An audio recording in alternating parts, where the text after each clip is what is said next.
Welcome back to the Sports Report with me, Marco Hernandez. A lot has happened since the last time I made a podcast, and here we are. And there are many reasons why I have not made a podcast. Many reasons. Many reasons. However, a lot of the reason has been coming down to the fact that I was tired. Not physically, although physically I can be very tired.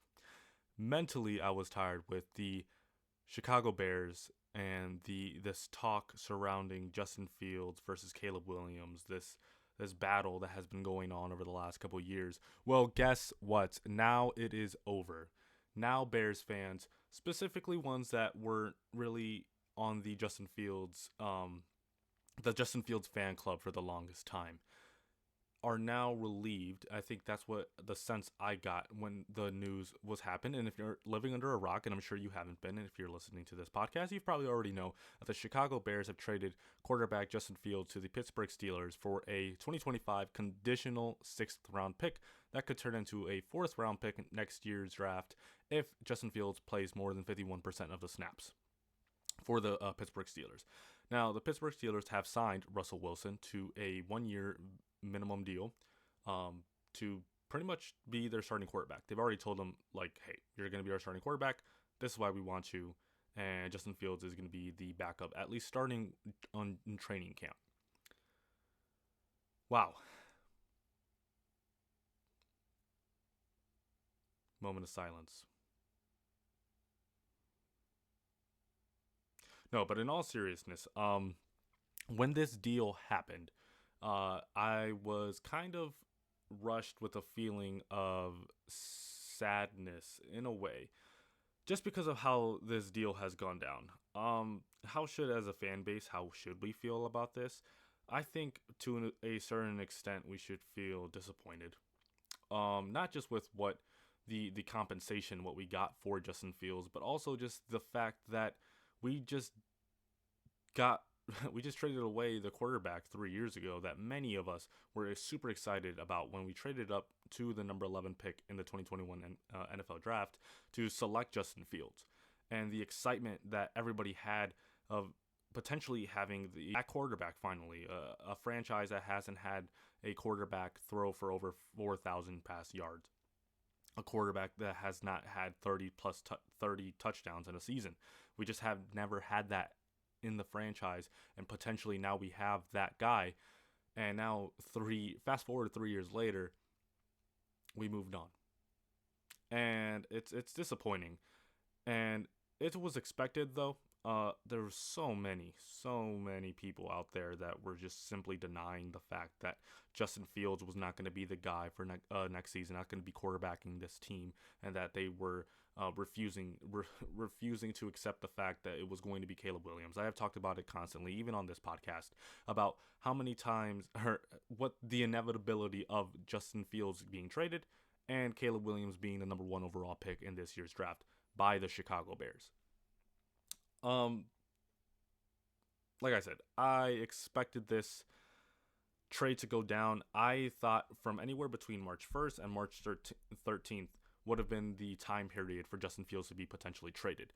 Now, it happened a couple of days later after free agency kind of happened, and a lot of things could go into that. And I think a lot of it was because of the market just wasn't there for Justin Fields. A lot of the teams around the NFL didn't feel as if Justin Fields was a starting caliber quarterback. I mean, just look at the amount of quarterbacks that have moved before Justin Fields even got traded. We talk about Sam Darnold got signed by the Minnesota Vikings to be probably just a bridge quarterback to figure out what they do. Maybe they go draft a quarterback. You have the Arizona Cardinals traded for Desmond Ridder. The New York Giants traded for Drew Lock. The Steelers traded Kenny Pickett to the Philadelphia Eagles, which opened the spot up for Justin Fields to be the backup there in Pittsburgh. So there was a ton of moves around the NFL. Hell, even Sam Howell got traded from the Washington Commanders to the Seattle Seahawks for them to be their backup. And it's just been a ton of quarterback movement and no Justin Fields at the time. And now finally we get that clarity. Like I said, the value was not what we had expected. And I think at the end of the season and kind of a couple weeks after the season, everyone was kind of thinking about what the compensation could be for Justin Fields, and that could potentially be, could you get a first round pick, a late first round pick for Justin Fields? Could you get a high value second round pick to again, the Bears don't have a second round pick. They had to trade away from Montez Sweat, which has turned out to be a great trade. The value there just wasn't there for Justin Fields. It wasn't a first, it wasn't a second, it wasn't a third, it wasn't a fourth, it wasn't even a fifth. We got a late sixth round pick that doesn't even benefit us this year. It's for next season. Next season, that could turn into a fourth, which I think it could potentially become a fourth. I think Russell Wilson there in the Steelers, I think he's at the autumn of his career. He's not going to be as good, and I think Justin Fields can potentially beat him out for the starting quarterback position with the Pittsburgh Steelers. But I think it's ultimately time to move on as the Chicago Bears, as a fan base. And I understand, right?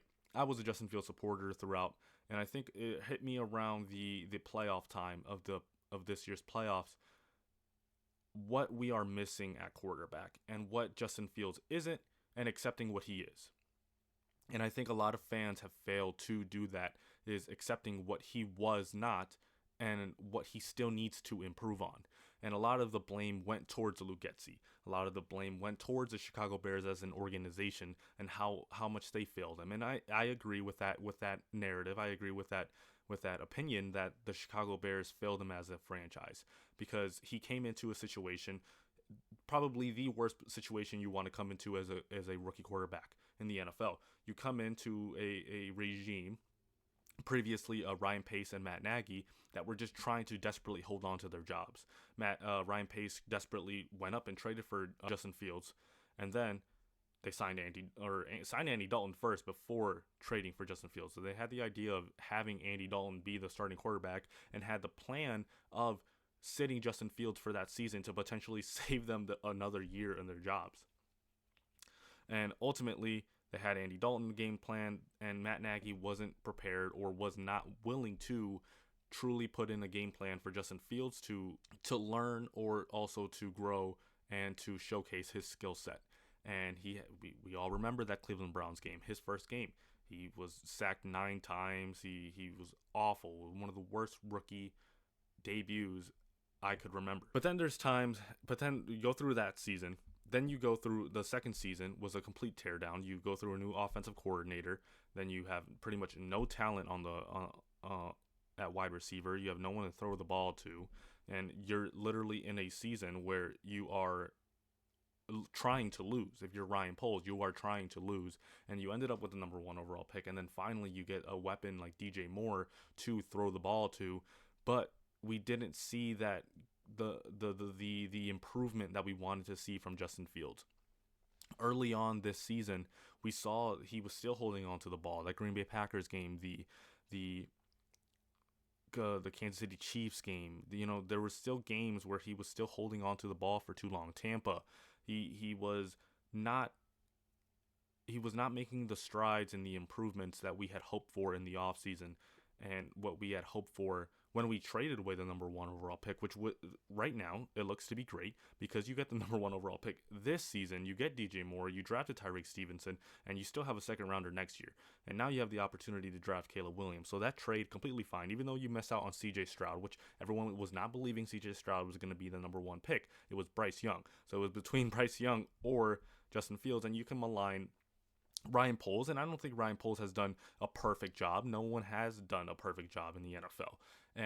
But I think he's done a very, very good job in terms of setting up this team where they are now. And unfortunately for Justin Fields, he's a victim of circumstance. He is a victim of timing. He came in, like I said, in a terrible time where he was picked by a regime that was out the door already, and then the new regime wanted to tear everything down. And now he was unable to really showcase his talents.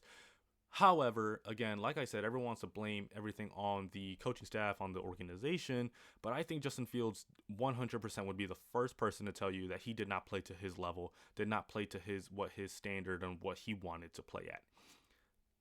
He was an excellent just highlight reel. You can look it up. His highlights, they were fantastic. He had flashes of brilliance at times, but flashes get you fired. As a coach, as a GM, you need consistency. You need consistent high level play, especially from the quarterback position. If you want to get anywhere in the NFL, if you want to be even considered a Super Bowl contender, you need to have some consistency at the quarterback position. And I understand why fans were so eager to hold on to this dream of Justin Fields being the quarterback of the future. But when you take out the emotion, you take out the flash plays, the highlight reel plays, as a quarterback, he was in the bottom third of starting quarterbacks in the NFL just by the quarterbacking stats. He provided excitement and energy during a time where we were tanking. It brought that excitement. It brought our eyes to the screen, something to watch for. He was providing that little bit of entertainment that we had when we won 3 games last season, when we were barely winning 7 games this season. He was the reason why we were watching. And a lot of people put that emotional investment into Justin Fields. And it's hard and it's difficult to detach yourselves from that situation. But now you have to. It is time now to move on to the future. And I wish Justin Fields the very best. I hope he succeeds in Pittsburgh, and I think he will. I think with that organization, with Mike Tomlin, and they just hired Arthur Smith, who I thought did a terrible job in Atlanta. I think he fits Arthur Smith's skill set of what he wants as a quarterback much better than what Shane Waldron wanted here, the new OC here in Chicago. So I would really like to just thank Justin Fields for the years he's had. For the 3 years, for the excitement, for all the moments, for all the highlights. I have a Justin Fields jersey, all right? I was just as emotionally invested to this guy as anybody. And I think everybody that has come out over the last couple months and wanting the haul, they want the haul, they want to trade the number 1 overall pick again. Like, how many times are we going to have the opportunity to trade number 1? And we're not even trading number 1. We're not even drafting number 1 this year because of how bad we have been. That is because of the lottery ticket, the gift card that the Carolina Panthers have given you. You have the opportunity to to draft a potentially quarterback of the future. And what we have done, what Ryan Poles has done, for Caleb Williams, who is the potential number 1 overall pick, versus what Ryan Pace and the previous regime did for Justin Fields. Ryan Poles inherited Justin Fields. He was in a position where, look, I understand your development is important, but I ultimately didn't trade for you. I'm going to rip the team down and then build it up the way I want it. And if you show enough improvement throughout these 3 years, throughout these 2 years that I'm here, then of course I'm going to give you this long-term contract. Can you imagine Justin Fields right now? Imagine giving Justin Fields at where he is now $50 million a year over 3-4 years. He's not that type of quarterback, and many teams don't even want to pick up his 5th-year option. I don't even know if the Pittsburgh Steelers will pick up his 5th-year option. They might even just extend him. What Ryan Poles has done for Caleb Williams is why I push back on so many people's arguments against why they shouldn't be drafting Caleb Williams, is that you are setting up a rookie quarterback in the greatest position you have probably ever done here in the organization, as the organization of the Chicago Bears. You are setting up the rookie quarterback by going out and trading for Keenan Allen, which I haven't even mentioned yet. They traded this year's 4th round pick for Keenan Allen, who is one of the best wide receivers in the NFL. He is going into his age 32 season next year. So he is up there in age, but you're adding another weapon for a rookie quarterback. And again, I will get into all of the other free agency moves, but right now we're talking about Justin Fields and what the future could be of Caleb Williams. So let's all calm down, Chicago. All right? Let's all take a breath, understand what Justin Fields was, thank him for the moments and the memories and the excitement that he provided over the last 3 years. He was a wonderful person, a great human. From everyone that has had any kind of interactions with him, he was a leader in that locker room. But ultimately, as a football player in the NFL, business is business, what DJ Moore said, right? You have to perform at a high level consistently enough, and he failed to do that. And he has to take the blame. And again, like I said, he'll be the first person to tell you that he was not at the level he expected. and hopefully he goes to a new place. It's a fresh new start, and see what he does in Pittsburgh. Okay, this is for all of you Caleb Williams haters. All right, everybody that have the Justin Fields fan club, this is directly at you. Okay, let me tell you something right now. Everybody that has made up these fake stories, or I mean, look, you could see the fake stories. You're going to see all this stuff about Caleb Williams not wanting, doesn't love football. He wants some kind of ownership. He wants a stake in the ownership of the Chicago Bears. He doesn't want to come to Chicago. He's a crybaby. He doesn't work hard. He paints his nails. He cries. Blah blah blah blah blah blah blah blah blah. Understand this, okay? You can be critical of a quarterback. You can be critical of a player and not believe he's not the guy. You could want Justin Fields, and you could wholeheartedly believe that Justin Fields is going to be a better quarterback and that he is the guy to lead this team forward. I'm going to tell you you're wrong, but it's okay. It's opinion. We all have opinion in this. It is your opinion. You can think what you want. I could care less. You could fan how you fan. But there is a certain line you cannot cross, especially when you're putting out fake information and believing fake information on someone that is going to be the quarterback of the Chicago Bears now at this point. Everybody that has attacked Caleb Williams, and at this point it has become almost like character assassination. What are you going to do when we have drafted him? Are you just not going to be a Bears fan anymore? Are you just going to say, rip this, I'm going to go be a Justin Fields fan and be a Pittsburgh Steelers fan? That's completely fine. If you're going to go be a Justin Fields fan right now, then you were never a Chicago Bears fan. The decision to take Caleb Williams has come with a great process that I'm sure Ryan Poles has done an extensive work and has done his due diligence in watching Justin Fields film probably over the last 3 years and seeing what he has improved in, and watching Caleb Williams over the last couple months and him being okay with drafting Caleb Williams, which it probably will. It might not be. Look, I'm not saying it's 100% going to be Caleb Williams. Who knows? He throws a curveball. He drafts Drake May. He drafts Jaden Daniels. Who knows? But the consensus pick right now, and what the belief is around the NFL, the belief around pretty much all around Hallis Hall, is that Ryan Poles will draft Caleb Williams and that he will be his quarterback for the future. And people who just denied that, or just thought that Justin Fields, they should stay and keep him and, I don't know, turn him into a running back or wide receiver, that Justin Fields wanted to, or Ryan Poles said it himself, he wanted to do right by Justin Fields. Keeping Justin Fields in this position while drafting a quarterback number 1 overall is not doing right with him. Ryan Poles, after trading the trade to the Pittsburgh Steelers, came out with this quote: "We have engaged in multiple trade conversations in recent weeks and believe trading Justin at this time to Pittsburgh is what is best for both Justin and the Bears. Today, we spoke to Justin and informed him of the trade, and the rationale behind it for us as a club. We want to thank him for the tireless dedication, leadership, and all he poured into our franchise and community the last 3 years, and wish him the best towards a long, successful NFL career." Ryan Poles told you right there. Ryan Poles, over the last 3 years that he's been here, he has been very upfront and very honest about what he believes what is going on and what he is doing and what he will do in the future.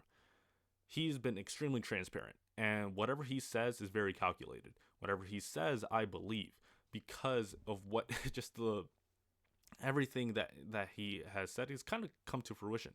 Last year, when he talked about, we're close with a trade, and this could happen at any moment with the number 1 overall pick, which he sent to Carolina, and it happened like 2 days after that interview. Now, this he said Justin Fields, he wants to do right by Justin Fields if they go down the route of trading him, which kind of just that should have already sent the alarms for people who were in denial of Justin Fields potentially leaving. Ryan Poles didn't even mention at all the thought of even Justin staying. Like, he just said, like, if we do go down this route of trading him, then we want to do right by Justin. And there was no talk or anything about him potentially staying. Basically, what I want to come at is the abuse that Caleb Williams has gotten from this fan base, and the fact that I fear that when Caleb Williams' name most likely gets set on April 25th, the number one overall pick, Chicago Bears select Caleb Williams from USC. That there's already a section of the fan base that is already rooting against him. There's already a section of the fan base that wants him to fail. And that's just, I hope that that section of the fan base can just put aside their bias, put aside their beliefs and their, I guess, love for Justin Fields or whatever they have against Caleb Williams, and understand that we need to ultimately, we have no choice in this. He is going to be the quarterback. You have to support him. And if you're already rooting for his downfall, are you a Chicago Bears fan? Are you a Chicago? This is the best situation that arguably you could argue since Andrew Luck with the Colts, that a rookie quarterback is coming into a fantastic situation where you have weapons like DJ Moore, you have Keenan Allen, you have an improved offensive line, hopefully. You have DeAndre Swift, who we added in free agency. We added Gerald Everett alongside Cole Kmet. You have a very good offense now with a new offensive coordinator that has been successful in this league. And an improving defense. This is a 7-win football team that is on the way up, that is picking number one overall. This is not a normal year where a 2-win, 3-win team is picking number one overall. This is a very good team that is on the rise and that could potentially be on the playoff run. So if I'm Caleb Williams, I'm excited, especially after that Keenan Allen trade. I'm excited to jump into this situation. I want to get to work already. I want to already be on that team. I want to already be working with Shane Waldron, learning the playbook, and working towards improving my skills, because Caleb, he's going to be a rookie. There's going to be downsides. There's going to be down moments. I'm not telling you that we're going to go on this Patrick Mahomes. He's going to go on this Patrick Mahomes type run with six Super Bowls, 4 Super Bowls in 6 years, 6 straight AFC championships. It might. I hope it happens like this, but we have to temper expectations, and I'm trying to temper my own expectations. But hopefully, Ryan Poles has identified Caleb Williams as the guy for the Chicago Bears in the future. So that's it for my really thoughts for Justin Fields. Like I said, I wish him the best. I wish him a ton of success, and I still believe he can be a very good quarterback in the NFL. But again, the time is to move on. You know, I've prepared myself for this news for the last couple of weeks, and frankly, I just got tired. I got tired of the conversation. I was like, man, can just something happen? I'm at a point where, can something happen, and can we stop talking about this? Because I felt like it was obvious that Justin Fields was going to be traded and Caleb Williams was going to stay, but then there's just this side of the fan base, and I think it's a minority, but it's a loud minority, and they are so behind Justin Fields. But now it's over. It's over. We can look forward to the future. We can look to the draft now and understand. I just want to fast forward. Because even now that the trade has been done, people are still believing that we're not going to draft Caleb Williams. And I prefer to just fast forward to April 25th, know that it's Caleb Williams 100%, and then we can start. I'm excited for next season. I don't know about you. I don't know about whoever's listening to this. I don't know about the rest of the fan base, but I'm extremely excited for next season, especially with the new weapons, especially with the new offensive coordinator and an ascending defense. So I'm excited. I'm excited by the direction Ryan Poles will take this franchise. Even though, again, like I said, he hasn't been perfect. Man, I wanted Danielle Hunter so badly there in free agency. He ended up going to Houston. And we didn't really get much on free agency. And I kind of want to touch on free agency, right? I really expected us to get one. I wanted us to get one of the big hitters, one of Danielle Hunter, Christian Wilkins, I had a little hope that Chris Jones might, just fall and be like, hey, Ryan Poles, the Chicago Bears, they got something going. No, he was always going to stay with Kansas City, but I really wanted us to get to resolve something on that, resolve the other edge rusher on that defensive line. And I think they're going to have to resolve it in the draft now at this point. The re-signing of Jalen Johnson I think was fantastic.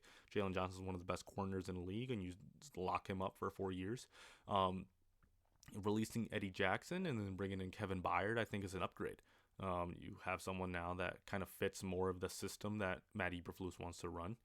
I think that's going to be an upgrade. Signing DeAndre Swift at first was a little. Uh, I was taken aback. I was like, really? That's the first sign? That's the first signing of all of free agency. He was 3 years, 24 million, which really is only 16 million guaranteed. So like 2 years, 16 million, and really just 2 year deal. You can get out into the third year.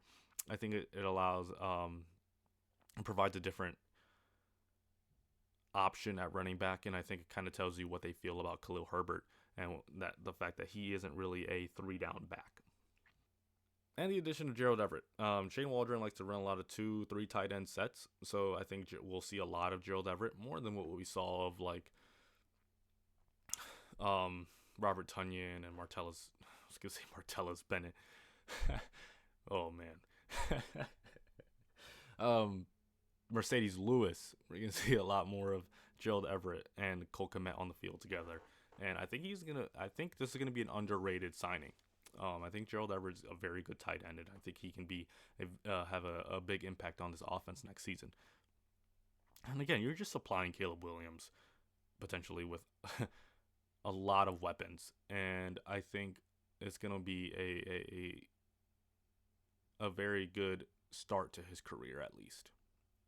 And the whole Keenan Allen thing, like I mentioned earlier, about he's a 32-year-old, and not many wide receivers flourish or do very well once they get on the other side of 30. But I think he's a different type of receiver where he isn't so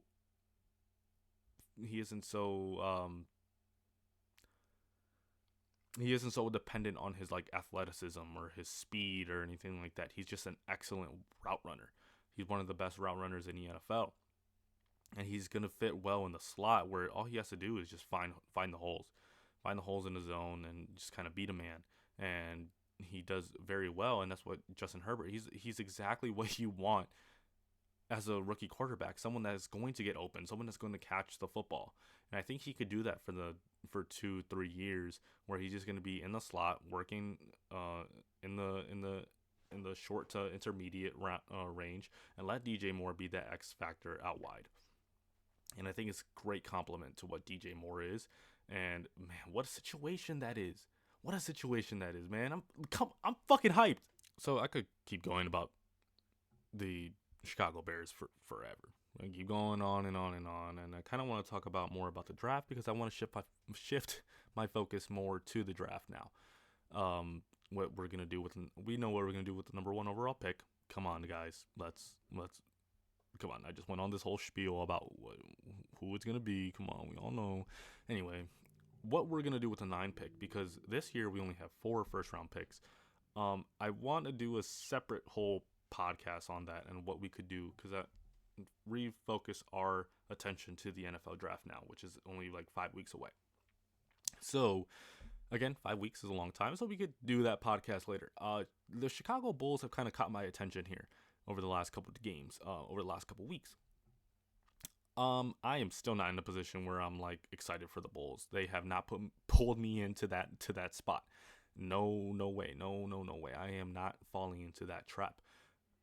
But I understand what they are and what they're going to be. And that is a play-in game. They're going to finish probably as a 9 seed. They're only one game off of 500, which they haven't been since the beginning of the season.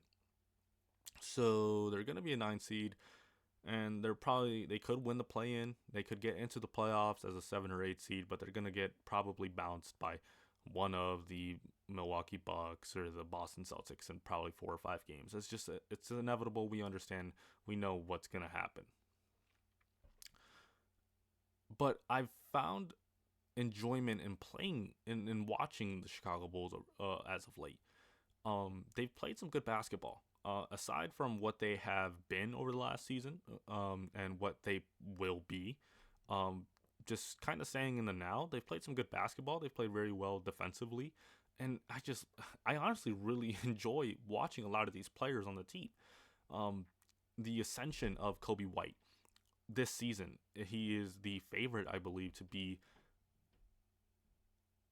the most improved player of the season. And of course, he has been fantastic, nearly averaging 20 points a game this year. And he's averaging the most minutes, I think. I think Billy Donovan is playing him a ton, and it has entrusted him with the offense when DeMar DeRozan isn't there. And when Zach LaVine has been hurt, it's been the Kobe White show.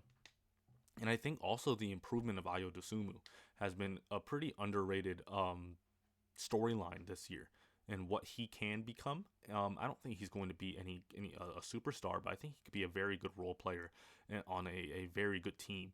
Kind of Alex Caruso almost type levels, because Ayo Dosunmu does bring that defensive energy. He is a very good defender, and he's been consistently very good on the offensive side of the ball as well. I think those two, hopefully we can see how they grow together over these next couple, maybe next season, and these final kind of stretch of the games once Kobe White comes back from his injury. And the more and more I watch DeMar DeRozan, I think it is apparent and just how lucky we have been over the last 3 seasons to watch DeMar DeRozan. He's a Hall of Famer. He is a Hall of Famer. He is fantastic. He is just an offensive guru. He could score at all 3 levels of the game. Even though his 3-point shot isn't as good as most people in the league, he could still hit them pretty consistently if he wants to. And I think he has taken a lot more this season. And he still is a mid-range maestro.